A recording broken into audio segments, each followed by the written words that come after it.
છોટાઉદેપુરના બોડેલીમાં બિરસા મુંડાની 150મી જન્મજયંતિની ઉજવણી રથયાત્રા યોજાઈ। આદિજાતિ મંત્રી પીસી બરંડા, સાંસદ જસુભાઈ રાઠવા, ધારાસભ્ય અભયસિંહ તડવી સહિતના નેતાઓએ તીર કામઠા સાથે ડીજેના તાલે નૃત્ય કર્યું।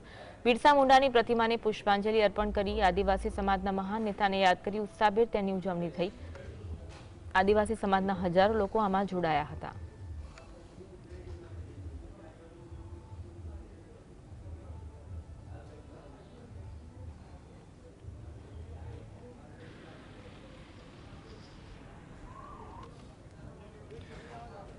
બિરસા મુંડાની જન્મજયંતિ નિમિત્તે મોટી સંખ્યામાં લોકો દ્વારા તેની ઉજવણી કરવામાં આવી હતી।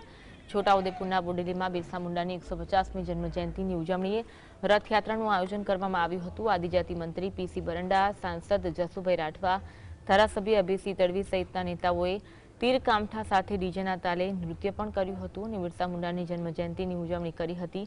આ સાથે બિરસા મુંડાની પ્રતિમાને પુષ્પાંજલિ અર્પણ કરવામાં આવી હતી અને રથયાત્રાનું આયોજન કરવામાં આવ્યું હતું। આદિવાસી સમાજના મહાન નેતાને યાદ કરી ઉત્સાહભેર તેની ઉજવણી કરવામાં આવી હતી।